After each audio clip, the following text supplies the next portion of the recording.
Assalamualaikum warahmatullahi wabarakatuh. Nama saya Noval Zahwan dari kelas 10 AP3.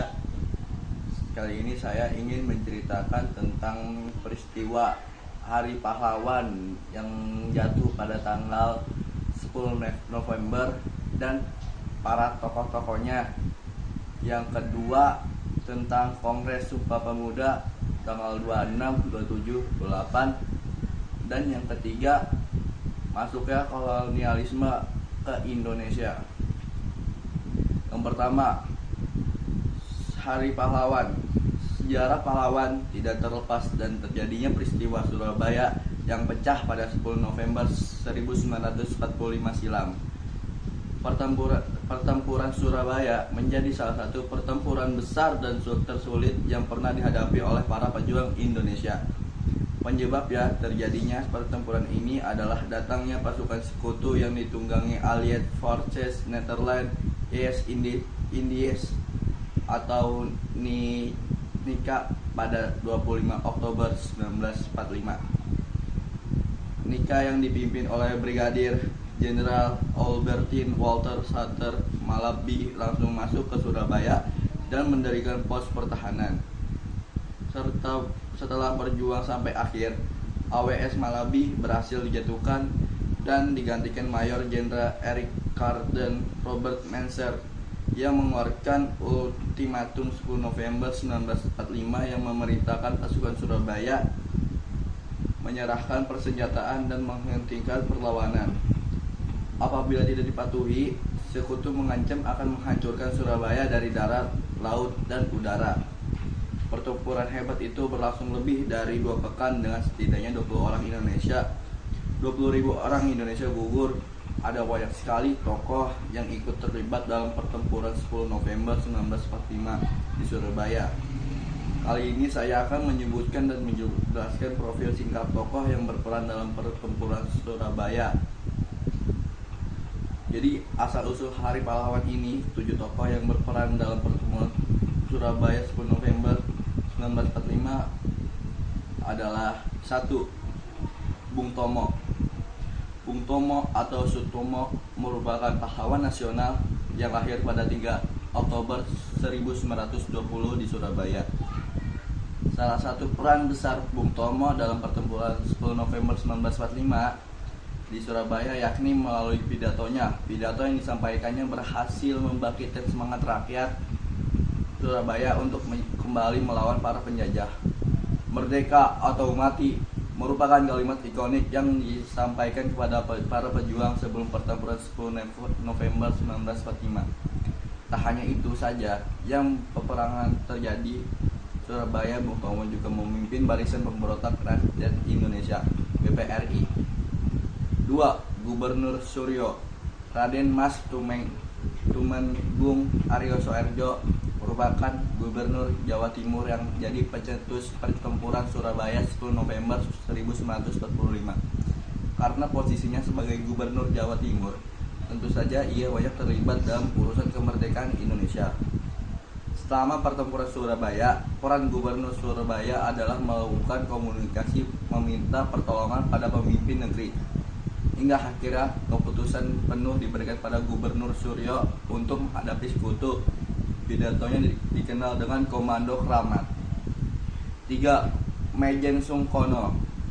Ketika pertempuran berlangsung, Maijen Sungkono menjabat sebagai komandan BKR yang bertanggung jawab atas pertahanan seluruh kota. Pada 9 November 1945, ia sempat memberi semangat bagi para pejuang lewat pidatonya melalui radio atau bertemu langsung. Ia tidak hanya berteriak memberi komando lewat radio, namun juga memimpin langsung pertempuran yang sedang berkorban. Ia terus memimpin pertempuran hingga Surabaya kemudian mendapat julukan Kota Pahlawan. 4. Kiai Haji Hashim Asy'ari. Kiai Haji Hashim Asy'ari merupakan pendiri Nahdlatul Ulama atau yang dikenal sebagai NU yang gigih dalam perjuangan kemerdekaan Indonesia.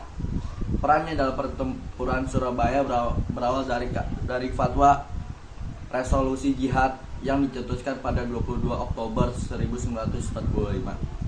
Fatwa itu diketahui berisi kewajiban berjihad untuk mempertahankan kemerdekaan Indonesia.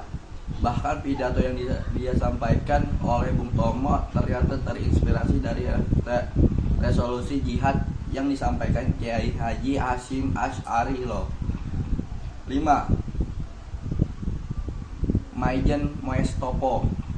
Maijen Moestopo juga termasuk salah satu tokoh yang ikut dalam pertempuran Surabaya 10 November 1945. Pada masa pendudukan Jepang, Moestopo mengikuti pelatihan Tentara Pembela Tanah Air atau PETA Angkatan Kedua di Bogor, Jawa Barat. Selesai pelatihan, ia diangkat sebagai Sudanco atau Komandan Kompi di Sidoarjo meskipun kemampuannya melebihi itu. Dilansir dari kompas.com, Maijen Moestopo ikut mengadang pasukan Inggris sebelum pertempuran 10 November 1945 pecah. 6. Muhammad Manguendiprodjo. Muhammad Manguendiprodjo merupakan pimpinan TKR yang juga berperan penting dalam pertempuran Surabaya. Dalam pertempuran 10 November, ia berperan sebagai wakil Indonesia dalam kontak biro dengan pasukan Inggris di Surabaya. Untuk mencegah pasukan Inggris menduduki Bank Internasional, ia memasuki gedung menemui komandan pasukan Inggris. Ketika itu juga sedang terjadi penembakan AWS Malabi dan ia pun disandera di dalam gedung sehingga pertempuran Surabaya pecah. 7. Abdul Wahab Saleh. Tokoh penting selanjutnya dalam pertempuran Surabaya 10 November 1945 adalah Abdul Wahab Saleh. Abdul Wahab Saleh merupakan fotografer antara yang berhasil mengabadikan momen bersejarah perobekan bendera Belanda. Fotografer Abdul Wahab Saleh juga memotret peristiwa heroik Arek Surabaya dalam pertempuran 10 November 1945 di Surabaya. Tampaknya akan sedikit sekali memori pertempuran di Surabaya. Ini foto-foto pertempurannya muncul dalam buku 10 November Bung Tomo. Dan yang kedua adalah Kongres Pemuda tanggal 26, 27, 28 atau bisa disebut juga Kongres Pemuda 2. Dilaksanakan pada tanggal 27 Oktober hingga 28 Oktober di Jakarta. Dipimpin oleh Soegondo Jojo Poeskito dari Perhimpunan Pelajar Indonesia PPPI. Kongres ini dibagi menjadi 3 rapat umum, di mana ada rapat kedua di Kongres Pemuda 2 membahas masalah pendidikan. Hasil dari Pemuda 2 adalah Ikrar Pemuda yang dikenal dengan sebutan Sumpah Pemuda. Latar belakang terlaksananya Kongres Pemuda 2 merupakan dampak dari gagalnya upaya Kongres Pemuda 1 pada 1926 untuk mewujudkan cita-cita persatuan pemuda. Selain itu, hal yang juga mendorong diselenggarakannya Kongres Pemuda 2 adalah berkembangnya pemikiran politik secara terbuka, cara pemuda yang didorong oleh berbagai peristiwa. Misalnya pemberontakan PKI yang gagal, muncullah pergerakan pemuda yang bersikap kooperatif maupun non-kooperatif. Pulangnya anggota Perhimpunan Indonesia dari Belanda dan berdirinya partai-partai politik sejak 1927. Atas inisiatif PPPI, para pemuda meneliti hambatan saat Kongres Pemuda 1 pada 2 Mei 1928 bertempat di Curug Gebau, Jalan Keramat Raya. Para pemuda pelajar melakukan pertemuan dan menyepakati untuk mengadakan Kongres Pemuda 2. Panitia Kongres Pemuda 2 pada 12 Agustus 1928, para pemuda dari berbagai organisasi kembali mengadakan pertemuan. Dalam pertemuan ini dibentuk panitia Kongres waktu dan tempat serta tujuan Kongres Pemuda 2. Setelah berdiskusi cukup panjang, disepakati bahwa Kongres Pemuda 2 dilaksanakan pada tanggal 27 sampai 28 Oktober 1928 di 3 gedung berbeda. Kongres Pemuda 2 diketuai oleh Sugondo Joyo Puspito, didampingi oleh Joko Marsait sebagai wakilnya, sedangkan Muhammad Yamin dipilih sebagai sekretaris dan Amir Syafrifuddin sebagai bendahara. Tujuan Kongres Pemuda II. Adapun tujuan dari laksananya Kongres Pemuda II adalah sebagai berikut: melahirkan cita-cita semua perkumpulan para pemuda Indonesia, membahas tentang masalah pergerakan pemuda Indonesia, memperkuat kesadaran kebangsaan dan memperteguh kesatuan Indonesia. Jalannya Kongres Pemuda II. Kongres Pemuda II dihadiri oleh lebih dari 700 orang yang berasal dari berbagai organisasi dan agama. Organisasi pemuda yang terlibat dalam Kongres Pemuda II dikelompokkan menjadi 3 kategori. Jalannya Kongres Pemuda II. Kongres Pemuda II dihadiri oleh lebih dari 700 orang yang berasal dari berbagai organisasi dan agama. Organisasi pemuda yang terlibat dari Kongres Pemuda II dikelompokkan menjadi 3 kategori. Kongres Pemuda II dilaksanakan selama 2 hari dalam 3 rapat dan di 3 gedung berbeda sebagai berikut. Rapat pertama dilaksanakan pada tanggal 27 Oktober 1928 antara pukul 19.30 sampai dengan 23.30 di Gedung Pemuda Katolik. Dalam rapat kali ini, para peserta membahas mengenai pentingnya bahasa Melayu untuk dijadikan sebagai bahasa politik guna menciptakan persatuan dan kebangsaan Indonesia.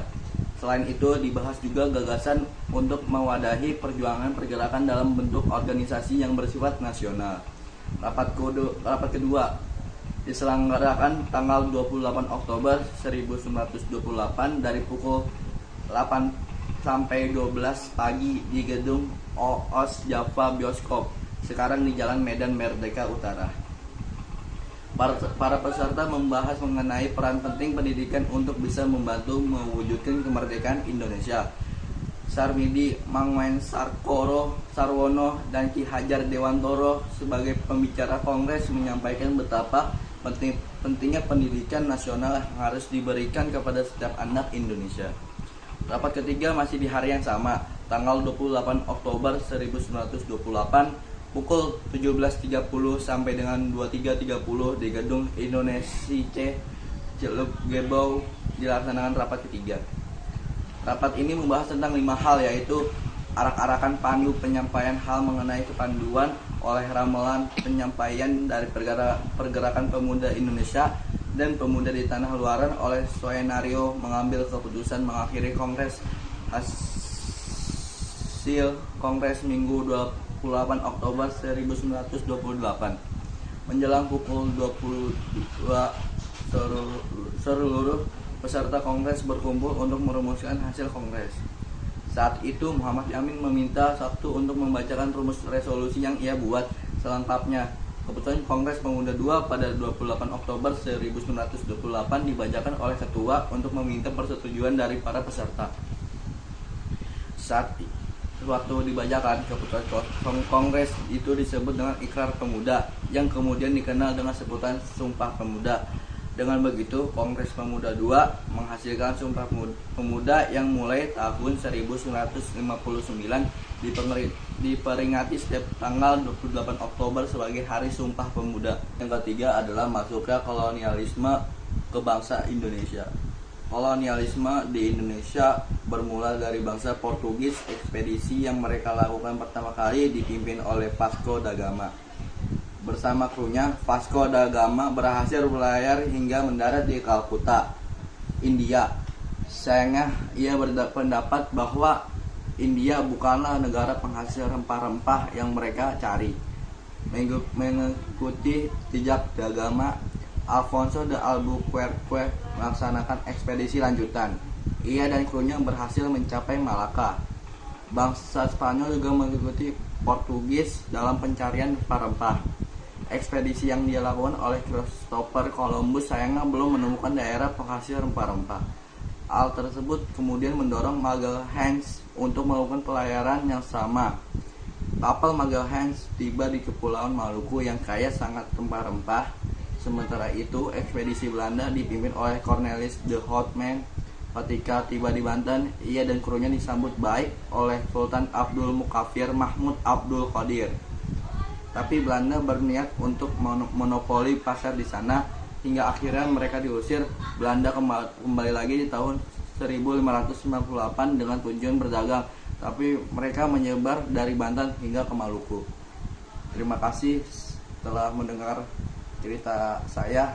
Wassalamualaikum warahmatullahi wabarakatuh.